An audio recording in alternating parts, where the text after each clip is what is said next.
Kasi po, magkakahiwalay tayo eh. Marami tayo, pero hindi natin masulido yung tinatawag nating warm bodies. No? Kasi nga po yung iba, pagka nakagrupo sa ganito, pero Duterte supporter din naman, ayaw nang gumrupo dun sa iba. Kaya ang nangyayari, pag nagrarally tayo, ang sinasabi po ng mga ayaw sa atin, eh nilalangaw daw. Pero pag yung sinasabi nilang nilalangaw, sa buong mundo, pag pinagsama-sama nyo yun, di ba malaki? O baka mapuno ang Pilipinas, kasi nga po hakbang na maisog, eh worldwide po tayo. That is why the introduction and launching of Save the Philippines Coalition. Para po nang sa ganon, anumang grupo ka man, anumang relihiyon, anumang etniko ang iyong nire-representa, kung naniniwala ka na dapat baguhin na natin ang gobyerno ngayon na, eh makiisa ka sa Save the Philippines Coalition. Bakit? Kasi po kailangan na natin isalba yung Pilipinas. Alam ko, may galit kayo eh. Pero paano nyo ilalabas yung tinig nyo kung mag-isa ka lang? Kaya nga po nandito kami to represent the people, to represent its members, especially lahat po ng mga affiliated dito sa Save the Philippines Coalition para magkaroon po tayo ng isang pambihira at napakalakas na tinig. Kaya po na-organize natin ang Save the Philippines Coalition. At alam ko po, hindi po ito yung tanging araw na magkikita-kita tayo. Sapagkat kami po sa parte namin, hindi kami titigil hanggat hindi po napapababa or natatauhan or mabigyan ng kahihiyan itong presidente natin ayaw talagang bumaba. Diba? Kasi bakit po hindi tayo nagtatagumpay? Nung EDSA 1, EDSA 2, nandiyan ang mga oligarko nakasuporta eh. Tama? Ang mga military, sumuporta din. Lalo na nung panahon ni GMA. Diba? Wala pang isang buwan, tasig sa era. Samantalang yung kay Marcos, ang tagal nung inabot. Pero yung militar, mayayaman at saka oligarko, no, nahikayat ng mahihirap. Bakit? Alam naman natin ang problema. Ang problema natin, pag malis tayo ng bahay at sumama tayo sa rally, wala tayong kakainin. Tama? Maaabala tayo. Ngayon nga po, nagpapasalamat kami dahil nandito kayo. Isa pong patunay yan na may pakialam na po ngayon ang mga taga-Payatas. Palakpakan po natin ang mga taga-Payatas. Nararamdaman nyo na eh. Pero ang kapal talaga ng mukha na to. Pero alam nyo pa, yung mayayaman na yan, at saka yung mga military na yan, pag pinagsama nyo yan, kulang na kulang ang bilang yan sa mga maralitang Pilipino. Naniniwala ba kayo? Mas malaki ang bilang ng urban poor. Mas malaki yung bilang natin, kasama kami doon. Mahihirap. Ang problema lang, paano tayo magkakaisa? Eh wala nga tayong kapasidad. Pero bilang mahirap, naniniwala po ako, sanay naman tayong gutom eh. Sanay naman tayong magpakapagal. Ang masakit lang, yung pinagpapagalan ng katawan natin, ninanakaw ng mga demonyong to. Pero hanggang kailan ba tayo magiging mahirap? Natanongin po ba sa sarili, hanggang kailan ba ganito yung buhay ko? Hanggang kailan ba itong tinitirahan ko dito eh? Mamaya, nagbago na naman yung mayor, papalayasin na naman kami dito. Hanggang kailan ba to? Ito ba eh, kakatandaan na din ng mga apo at mga anak ko? Dapat po tayo mga mahihirap, magtulungan tayo. Dapat ipakita natin na sinasabi ng konstitusyon na tayo po ang pinakasupremo sa ilalim ng ating umiiral na saligang batas. Taong bayan. Kaya hinihikayan po namin kayo, makiisa kayo. No, sa mga darating na pagtitipon, pagpupulong, at ngayon pa lamang po, nagpapasalamat na kami dahil sa konting oras na binigay ninyo at sa pluma na ilalagda nyo dyan mamaya, malaking tulong po yun para mabago natin ang Pilipinas. Yan po ang Save the Philippines Coalition. Ngayon, nais ko pong tanungin, handa po ba kayong makiisa? Dito po sa hakbang natin? Yes! Pwede pong pakilakasan, dapat tayong makiisa! Yes! Sa hakbang na makiisa! Yes! At dahil po dyan, inaanyayahan ko po kayo na tayo po ay tatayo at sa pamamagitan ng makasaysayang araw na ito ay atin pong panunumpaan ang ating pakikisa sa hakbang na maisog at isalba natin ang Pilipinas. Nandito po si Kapitana Emelita Becson. Ako na ba?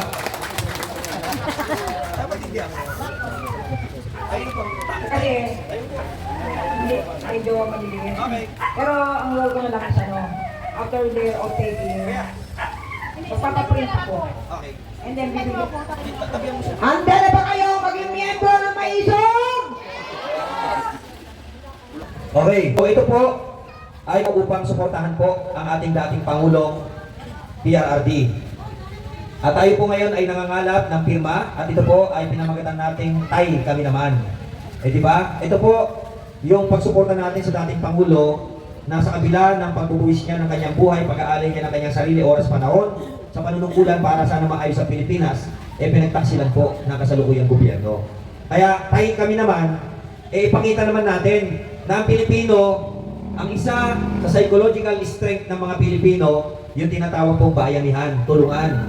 Pag meron tayong kapwa Pilipino, lalo dating presidente, eh sinakripisyo ang sarili at itinatapon namin ng ganon-ganon, iparamdam naman natin ang pagiging Pilipino na hindi tayo papayag na ang ating kapwa Pilipino ay tatraidorin tayo. Kayo ngayong araw po na to, pipirma po tayo sa isang makasaysayang dokumento. Pero ipapaliwanag ko muna po, ano? Gumawa ng aksyon sa 4 na nakahain na petisyon. Kasi po meron tayong nakahain na petisyon. 4 yon. Hanggang ngayon, wala pa po silang malinaw na resolusyon tungkol doon. Ito po ang GR numbers 278747, 278798, 278763, at 278768. Nang may sapat na kahusayan, isinasaalang-alang kanilang kahalagahan sa bansa at ang epekto nito sa tiwala ng publiko. Number 2, ipagbawal ang anumang aksyon ng tanggapan ng Pangulo o ng mga opisyal nito na lumabag sa tamang proseso, lumalagpas sa kapangyarihan ng ehekutibo o binabaliwala ang mga pamamaraan ng hudikatura na may kaugnayan sa pag-aresto at pagtrato sa dating Pangulong Duterte. Illegal ba yung pag-aresto? Lahat pa tayo naniniwalang inidnap ang dating Pangulo? Sangayon tayo dyan ha. Number 3, itaguyod ang konstitusyon at ang kalayaan ng hudikatura at linawin na walang sino mang opisyal ng gobyerno ang nasa itaas ng batas. Tama ba na dapat walang nakakataas sa batas? Tama po ba yun? Okay, agreed. At panghuli, utusan ng tanggapan ng Pangulo na gumawa ng lahat ng legal na hakbang para iligtas na ibalik ang dating Pangulong Duterte sa jurisdikasyon ng Pilipinas sa ilalim ng proteksyon ng batas ng Pilipinas na siyang nararapat naman. Sangayon ba kayo doon papalikin sa Tatay Digong? Sangayon ba kayo na papalikin ang dating Pangulong Rodrigo Roa Duterte? Ang kasong ito ay pambihira dahil kabilang dito ang isang dating Pangulo, isang mamamayan na minsan nanguna sa bansa at ngayon ay may karapatan tulad ng lahat ng Pilipino sa proteksyon ng kanyang mga karapatan. Ang paraan ng kanyang pag-aresto at paglipat na isinagawa ng walang malinaw na pangangasiwa ng hudikatura ay nagpapataas ng malubhang pagdududa tungkol sa panggalang sa batas. At kaya dapat magkaisa tayo, suportahan ng pagpirma. Ang mga tugon ng hukuman ay magpapatunay ng batas ay nagpoprotekta sa bawat Pilipino kapag may kapangyarihan man o karaniwan lamang, nasa tungkulin o wala. 8 buwan na po mula nang ang dating Pangulong Duterte ay nakakulong at walang nararanasang pagdinig. Diba? Hanggang ngayon, pinapatagal nila. Kasi gusto talaga nilang bulukin si Tatay Digong. Ang kataas-taasang hukuman ay palaging ang huling tagapagtaguin ng konstitusyon at ang huling kanlungan ng mga naghahanap ng hustisya. Naniniwala kami na ang karangalang hukuman na ito ay magkaroon ng aksyon ng may katanungan, lakas ng loob at kalayaan para itaguyod ang batas at ibalik ang tiwala ng mga tao sa ating mga institusyong demokratiko. Lubos na gumagalang ang mamamayang Pilipino, kasama ako, kasama ka, kasama tayong lahat. Mabuhay Maisog! Bago po tayo pumirma ng sabay-sabay, meron po tayong hinandang mga table dyan. Kung may mga ballpen po kayong dala, kulang yata tayo ng ballpen, i-donate nyo na. Okay? Kulay itim lang po ang pwedeng gamitin. Kulay itim na ballpen or black. Kung wala pong itim, black. Okay? So, bago po tayo pumirma doon, baka may gusto kayong klaruhin o tanungin, itanong nyo na po ngayon. Dalawa lang pong pagtatanong. Meron, sige.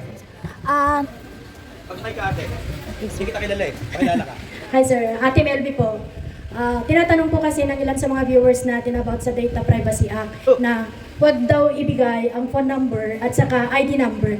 Ano, pwede po bang i-enlighten nyo po yung mga nasa viewers at saka yung mga kababayan po natin dito para hindi po sila mag-alala? Salamat. Magandang katanungan po yan, ano? Kasi po, lahat pa tayo nagkakaisa na susuportahan ang kampanyang ito? Parang biglang may nagtanong. Lahat pa tayo nagkakaisa! Wala po kayong dapat ikatakot. Dahil po malinaw naman, nandito sa pipirmahan ninyo, nasa ilalim, mamaya basahin ninyo. Kasi meron po tayong nag-exist na batas, yung Data Privacy Act. No, na hindi tayo basta-basta o pwedeng kuhanan or kung sino-sino ang magbibigay ng iyong impormasyon dahil baka yan po ay magamit sa hindi tama o hindi doon sa tamang paggagamitan. Meron po tayong privacy notice dito. Basahin ko lang po para sa mga nag-aalala at sa mga viewers natin na nagtatanong, no?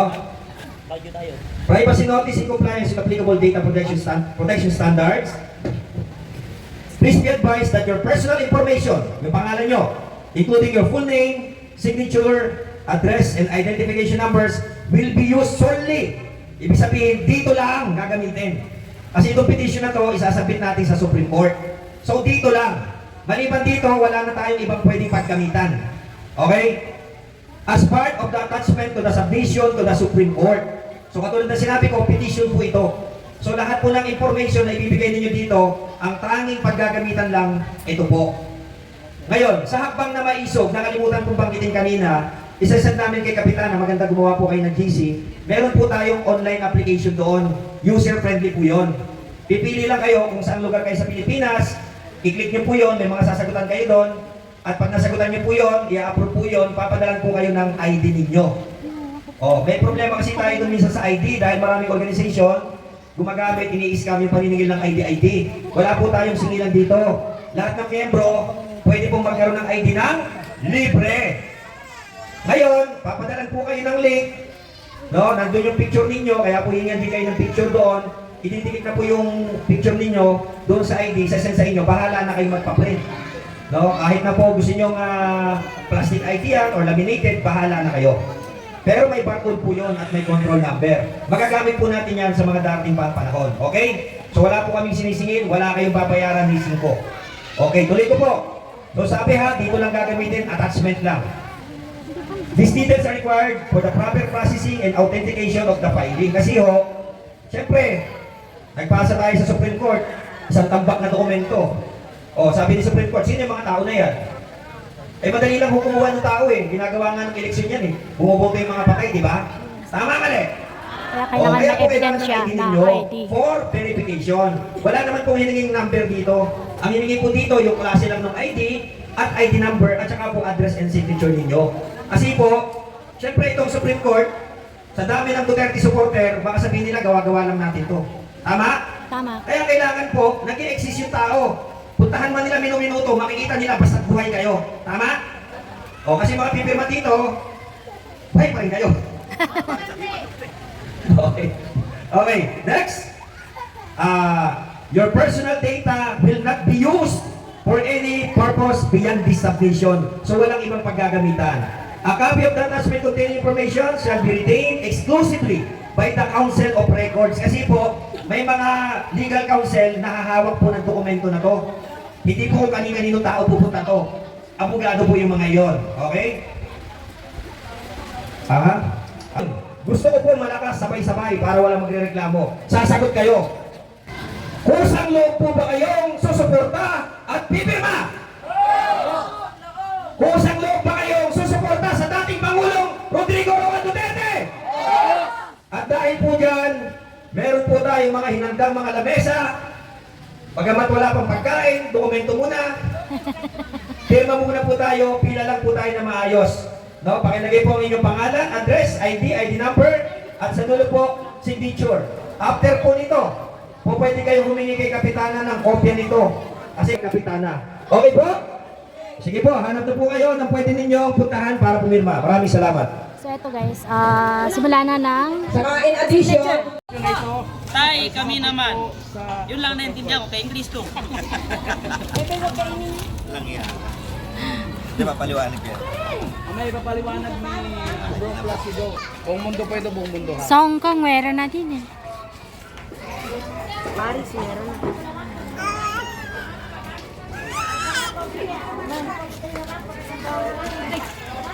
Baluarte ng mga Duterte. No? So, yan ang Manila, sa area lang po ng Baseco. So, kung gusto nyo po makiisa sa ating ginagawang hakbang ng mga isog, Duterte Vloggers, at marami pang ibang grupo.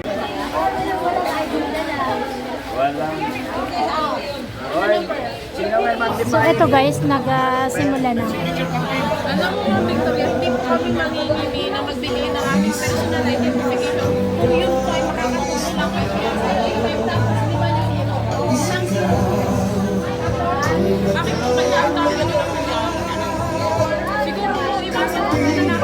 kampi kung saan po kayong mga vlogger na kumakampi.